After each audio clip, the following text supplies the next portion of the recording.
This story is titled, Let My Deadbeat Brother and His Pregnant Wife Stay. Now she wants me to leave my own home. Hey everyone, if you're enjoying these stories and want to support the channel, don't forget to hit that subscribe button. It helps me bring you even more awesome content like this. Now let's start the video. OP starts by saying, 5 years ago, my mom passed away and left me the family home. It's a cozy 3-bedroom house in a good neighborhood, and honestly, it's been my sanctuary since I moved back in. I also inherited a chunk of cash, which has been a lifesaver. I didn't have to worry about a mortgage, and I was able to do some renovations to make the place feel like my own. It's the house I grew up in, so there's a lot of sentimental value too. I wish I could say that life was perfect after that, but things got messy pretty fast, mainly because of my half-brother Blake. Blake and I share the same dad, but we're very different people. He's the type who can't keep a job for more than a few months, always has some excuse for why things don't work out, and hops from one girlfriend to another like it's a hobby. He's been like this for as long as I can remember. Our dad passed away a couple of years before Mom, and Blake used that as another reason to let his life spiral.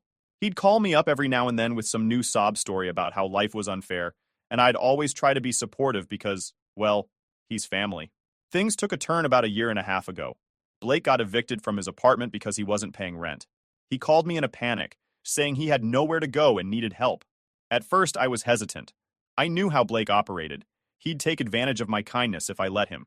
But then he hit me with the guilt trip. You're all I've got left. If Mom were still here, she'd want you to help me. That one stung because he wasn't wrong. Mom always tried to keep us close, even when Blake was being a screw-up. So, I caved. I told him he could stay with me for a little while until he got back on his feet. Big mistake. Blake moved in with just a couple of bags and immediately made himself at home. At first, it wasn't too bad. He was on his best behavior, probably because he didn't want to get kicked out. He even helped out around the house a bit, which shocked me. But as the weeks turned into months, the cracks started to show. Blake's temporary stay turned into a permanent arrangement. He wasn't paying rent, wasn't helping with bills, and wasn't even trying to find a job. Every time I brought it up, he'd have some excuse. I'm looking, but no one's hiring right now. Or, I just need a little more time to get my head straight. Meanwhile, he was spending most of his days watching TV, playing video games, or hanging out with his friends. I should have kicked him out right then and there, but I didn't. I kept telling myself that he'd get it together eventually. Plus, I felt guilty about the idea of throwing my only family out on the street. Then Blake got himself a new girlfriend, Jenna. I didn't think much of it at first because, honestly, Blake always had a new girlfriend. But this one was different. She stuck around longer than the others, and before I knew it, she was practically living at my house too. She was over all the time, eating my food, using my utilities, and acting like she owned the place. It was irritating, but I didn't say anything because I didn't want to start a fight. Things escalated when Jenna got pregnant. Blake called me one night, sounding panicked, and told me the news. I wasn't sure how to react. On one hand, I was happy for him because maybe this would be the kick he needed to grow up. On the other hand, I was worried because Blake could barely take care of himself, let alone a baby. When Blake told me he and Jenna were getting married, I didn't know what to say. It felt rushed. They'd only been together for a few months, and Blake hadn't exactly been the poster child for stable relationships. But he insisted that it was the right thing to do for the baby. I didn't argue because honestly, it wasn't my business. If he thought marrying Jenna would make things better, who was I to say otherwise? The ceremony was small and quick, just a courthouse thing with a couple of friends as witnesses. I wasn't even invited, which stung a little, but I didn't let it show. Blake and Jenna showed up at the house later that day, grinning like they'd just won the lottery. Blake asked if Jenna could move in permanently now that they were married. He said it would be better for the baby, and they'd need the extra room for all the stuff that comes with having a kid. At first, I hesitated. My house wasn't exactly cramped, but adding another person, especially a pregnant one, was going to change things. Plus, Jenna had already been rubbing me the wrong way. She wasn't outright rude back then, but there was this air about her, like she thought she was better than me. Still, Blake was family, and I didn't want to be the bad guy who refused to help. So I said yes. That was mistake number 2. Jenna officially moved in a few days later, and from day one, things started to shift. She acted like she owned the place. She'd leave her stuff all over the living room, rearrange things in the kitchen, and complain about the way I kept the house. She even made a snarky comment about my furniture, saying it was a bit outdated. At first, I tried to brush it off. I figured she was just settling in and maybe feeling a little out of place. But her attitude only got worse. She started making demands, like asking me to cook dinner for her and Blake, or run errands for her because she was too tired. I was already letting them live in my house rent-free, and now I was expected to be their personal chef and delivery service? The worst part was how she treated me. Jenna had this way of talking down to me, like I was some kid who didn't know how to run a household. She'd make passive-aggressive comments about how things would be so much better once the baby arrived, implying that my house wasn't good enough for them. Blake, of course, didn't see a problem. Whenever I brought it up, he'd shrug and say, "She's pregnant, man. Cut her some slack." That excuse was starting to wear thin. Then came the big announcement. One evening, Jenna sat me down like she was about to have a serious conversation. I thought she was going to apologize for how she'd been acting or maybe talk about their plans for moving out once the baby arrived. But no, she had something else in mind. "We've been talking," she said, glancing at Blake, who looked like he wanted to be anywhere else. "And with the baby coming, we think it's best if you find somewhere else to live." I stared at her, waiting for the punchline, but it never came. "Excuse me?" I said, trying to keep my cool. "Well," she continued, "it's just that we need the space. It's going to be really awkward having you here with a newborn. Don't you think it would be better for everyone if you found your own place?" I couldn't believe what I was hearing. "Jenna, this is my house," I said, as calmly as I could. She blinked, like the words didn't compute. "Yeah, but Blake said it was inherited, so it's his too. And since we're married, that makes it mine as well. It's just weird, you know? Living with your husband's brother and a baby." That's when it hit me. She thought Blake owned the house. I turned to him, waiting for him to jump in and correct her, but he just sat there, avoiding eye contact. "Blake doesn't own this house," I said, looking back at Jenna. "I do. I inherited it when my mom passed away. You two are living with me, not the other way around." Jenna's face turned red. "What are you talking about?" she snapped. "Blake said—" "Blake lied," I interrupted. "This house is mine. You and Blake have no claim to it." She looked at Blake, who finally mumbled, "I didn't lie. I just didn't correct her." Jenna didn't say another word. She stood up, stormed off to their room, and slammed the door. I sat there for a few minutes, trying to process what had just happened. I couldn't believe Blake had let her believe the house was his. What was his plan? To just keep the lie going forever? After Jenna stormed off to their room, I thought things might settle down. I assumed she just needed some time to process the fact that Blake didn't own the house, and that they'd been living on my goodwill this whole time. But nope, I was way off. The next morning, I woke up to the sound of shouting. Jenna and Blake were already at it, their voices loud enough to carry through the walls. At first, I tried to ignore it. It wasn't the first time they'd argued, and I doubted it would be the last. But then I heard my name. "Why would you let me think you owned the house, Blake? Do you know how embarrassing this is? Your brother basically called me a freeloader," Jenna shouted. I couldn't make out Blake's response, but whatever he said only made her angrier. She stormed out of their room, slamming the door behind her, and nearly ran into me in the hallway. "Good morning," I said awkwardly, trying to diffuse the tension. Jenna glared at me. "You didn't have to humiliate me like that. You could have just gone along with it." I was floored. "Humiliate you? Jenna, this is my house. Did you seriously think you had the right to kick me out of my own home?" "Well, Blake made it sound like the house was his," she snapped. "How was I supposed to know?" I took a deep breath, trying to stay calm. "Look, I'm sorry if this came as a shock, but the fact is, Blake doesn't own this house. I do. And I'm not going to let anyone, family or not, tell me I need to leave my own home." She didn't respond, just muttered something under her breath and went into the kitchen. I could hear her slamming cabinets as she made breakfast, and I figured it was better to give her some space. But the drama didn't stop there. Later that evening, Blake came to talk to me. I could tell he was uncomfortable, shifting his weight from one foot to the other, like a kid about to confess to breaking a window. "Hey man," he started. "We need to talk about what happened." I crossed my arms and leaned against the doorframe. "Go ahead." "So, Jenna's pretty upset," he said, scratching the back of his neck. "I think maybe you could have handled things differently." "Handled things differently? Blake, are you serious?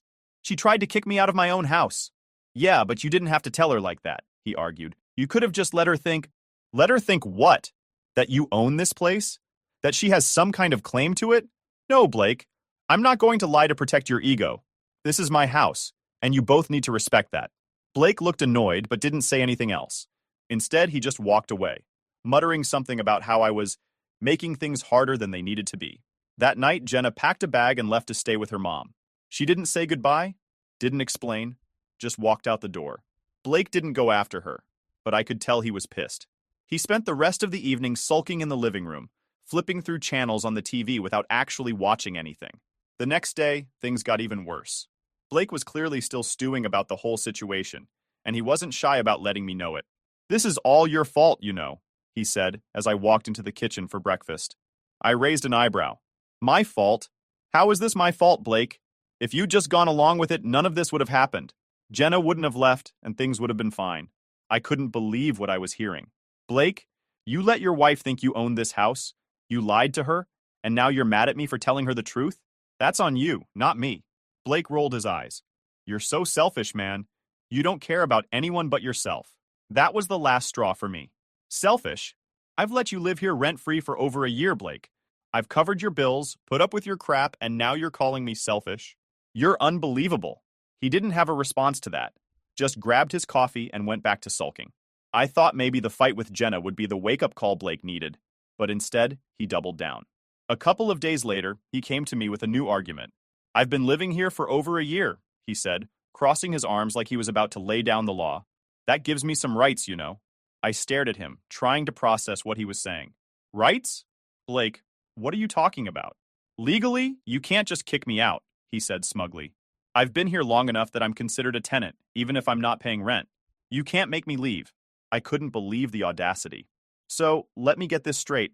You've been freeloading in my house for over a year, and now you think you have the right to stay here against my will?" He shrugged. "I'm just saying, you might want to think twice before trying to throw me out." That was the moment I realized just how far gone Blake was. He wasn't going to leave on his own, and he clearly didn't appreciate everything I'd done for him. If he wanted to play this game, fine. I'd play it too, but on my terms. After Blake's little "I have rights" speech, I realized this wasn't going to resolve itself peacefully. He was digging his heels in, and I was done letting him walk all over me. I started researching tenant laws and found out that he was technically right. Since he'd been living there for over a year, I couldn't just tell him to leave. I had to go through the proper legal channels to evict him. It felt ridiculous. This was my house, the home I grew up in, and now I had to jump through hoops just to get my freeloading half-brother out. But if that's what it took, so be it. I sat Blake down the next day to try one last time to resolve things without involving the law. "Blake," I said, "this isn't working anymore. You need to move out. I'll give you some time to figure things out, but I can't keep letting you live here rent-free. You're about to have a baby. You need to get your act together." He just laughed. "Where am I supposed to go? I don't have the money for a new place, and Jenna's not going to let me stay with her mom forever. You're my brother. You're supposed to help me." "I've been helping you for over a year," I shot back. "I gave you a place to stay when you had nowhere else to go. But instead of using that time to get back on your feet, you've been taking advantage of me. I can't do it anymore." Blake rolled his eyes. "Whatever, man. You can't kick me out anyway. I've got rights, remember?" I could feel my blood boiling, but I kept my cool. "Fine. If that's how you want to play it, I'll go through the legal process. But one way or another, you're leaving." That evening, I filed the paperwork to start the eviction process. It felt weird, evicting my own brother, but he'd left me no choice. I also reached out to a lawyer to make sure everything was in order. I wasn't about to risk Blake finding some loophole to stay longer. When Blake found out, he was furious. He accused me of betraying him, of being heartless, of not caring about family. "You're kicking me out when I'm about to have a baby," he yelled. "What kind of person does that?" I didn't take the bait. What kind of person takes advantage of their brother's kindness and then tries to claim they have the right to stay in his house without paying a dime? I shot back. The next couple of weeks were hell. Blake alternated between guilt-tripping me and outright hostility. One minute he'd be apologizing and saying he'd try harder, and the next he'd be yelling about how I was ruining his life. I stuck to my guns, though. I wasn't going to let him manipulate me anymore. The turning point came when Jenna showed up one evening. She'd been staying at her mom's since the fight, but now she was back, and she wasn't happy. "Do you know what you're doing to my family?" she snapped as soon as she walked in. "Blake's stressed out. I'm stressed out. And this is the last thing we need with a baby on the way. Can't you just let us stay until we figure something out?" I took a deep breath.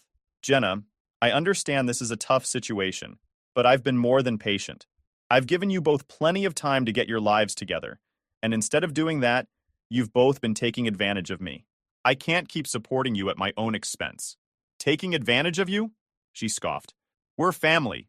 That's what family does. They help each other. Family doesn't lie and act entitled to something that isn't theirs," I said firmly. "This is my house and I've made my decision.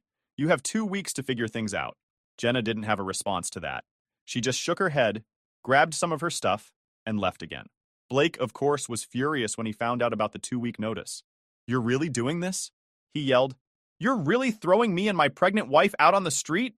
"You had over a year to get your life together, Blake," I said. "This isn't my fault. It's yours. You made bad choices, and now you're dealing with the consequences." He stormed off, slamming the door behind him, and spent the rest of the night sulking in his room.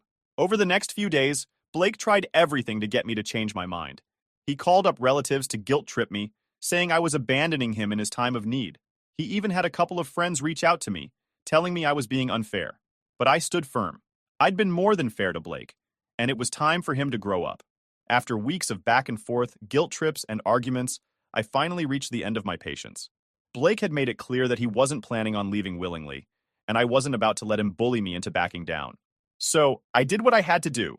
I handed him a formal legal notice. It wasn't an easy decision. Evicting your own brother feels wrong on so many levels, but Blake had forced my hand. I explained to him that, legally, he had 2 weeks to vacate the premises. If he didn't, I'd have to escalate things to the courts, and that was something I really didn't want to do. When I handed him the notice, he laughed. "You're seriously doing this? You're kicking out your own brother?" "Yes, Blake," I said firmly. "I've given you plenty of chances to turn things around, and you've done nothing but take advantage of me. This is my home, and I've worked hard to take care of it. You can't just waltz in here, claim you have rights, and expect me to roll over." He crumpled up the paper and threw it on the floor. "You're unbelievable. Do you even care about family? About my baby? What am I supposed to do now?" I picked up the paper and handed it back to him. "Figure it out, Blake.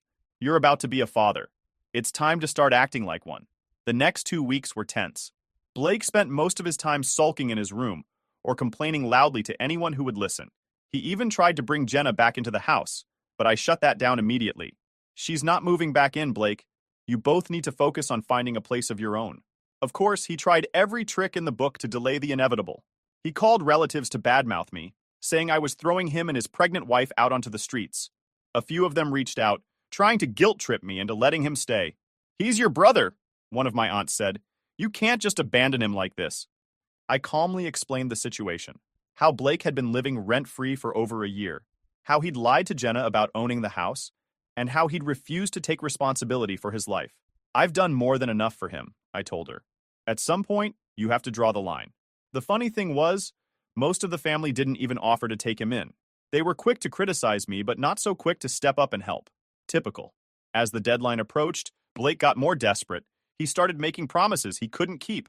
"Just give me a little more time," he begged. "I'll start paying rent. I'll get a job. I'll do whatever you want, man." I shook my head. "You've been saying that for over a year, Blake. I'm done waiting. The notice stands. You have until the end of the week to leave." When the last day arrived, I honestly wasn't sure if he'd actually go. Part of me expected him to dig his heels in and force me to take him to court. But to my surprise, he started packing. It wasn't exactly graceful. He threw his stuff into garbage bags and muttered curses under his breath the whole time. But at least he was leaving. By the evening, Blake was gone. He didn't say goodbye, didn't thank me for all the time I'd let him stay, and didn't even look back as he walked out the door. He just left, slamming the door behind him like a petulant teenager. The house felt strangely quiet after he left. For the first time in over a year, I had my home back. No more arguing, no more freeloading, no more drama. It was a relief, but it was also bittersweet. As much as Blake had driven me crazy, he was still my brother. Kicking him out felt like cutting ties, and I wasn't sure if we'd ever be able to rebuild our relationship after this. A couple of weeks later, I heard through the grapevine that Blake and Jenna were staying with one of her relatives. I don't know how long that arrangement will last, but I hope it gives them the wake-up call they need to get their lives together. Final update, ... It's been about a year since Blake left my house, and honestly, life has been peaceful. I haven't heard much from him directly, which is by design. I blocked him on everything the day he left. But of course, news travels fast in our family, especially when it's about drama, so I've gotten a few updates from relatives. Apparently, after I kicked him out, Blake and Jenna moved in with one of her relatives. That arrangement didn't last long. From what I heard, Jenna got fed up with Blake's lack of ambition and refusal to step up as a husband or soon-to-be father. I guess freeloading doesn't go over well when it's not family footing the bill. The baby was born a few months after they left my house. A little girl. I'll admit, part of me feels bad for my niece. She didn't ask to be born into this mess, and knowing Blake and Jenna, I doubt she has much stability in her life. Anyway, The big drama came when Jenna filed for divorce. Turns out Blake didn't magically turn into a responsible adult once the baby arrived. Shocking, I know. He couldn't hold down a job, barely helped with the baby, and was still blaming everyone else for his problems. Jenna finally had enough and kicked him out. From what I've been told, she's staying with her mom and focusing on raising their daughter, while Blake is couch hopping again. I heard he tried to move back in with one of his old girlfriends. But that didn't last long either. A few months ago, Blake tried reaching out to me. I got a message request on one of my social media accounts. He must have made a new profile after I blocked his old one. The message was the usual Blake nonsense. Long-winded, full of excuses, and dripping with guilt tripping. He said he missed his big brother and wanted to patch things up. He blamed Jenna for their divorce, said he was going through a rough patch, and asked if he could stay with me again. Just for a little while. I didn't even respond. I blocked the new account immediately. That didn't stop him from trying, though. Over the next few weeks, he sent messages through different accounts, trying to get my attention. Each one was more desperate than the last. He said things like, "You're the only family I have left, and I swear I'll change this time." But I've heard it all before. Blake doesn't change. He just finds new ways to drag people down with him. The final straw came when one of our relatives called me. Apparently, Blake had been crying to them about how I'd abandoned him in his time of need. They asked me why I couldn't just give him another chance. "He's your brother," they said, as if that excused everything. I laid it all out for them. I told them how I gave Blake over a year to get his act together, how he lied about owning my house, how he let Jenna try to kick me out of my own home, and how he showed zero appreciation for everything I'd done for him. "I've done more than enough for Blake," I told them. "If you think he deserves another chance, you're welcome to take him in. But I'm done." That shut them up pretty quickly. Funny how people are always so quick to tell you to forgive and forget, but when it comes to stepping up themselves, they're nowhere to be found. Blocking Blake was the best decision I've made in a long time. For the first time in years, I feel like I can actually focus on myself without someone else's drama dragging me down. Do I feel bad about cutting him off? Honestly, not really. Blake made his choices, and now he's dealing with the consequences. I gave him more chances than he deserved, and all he did was take advantage of me.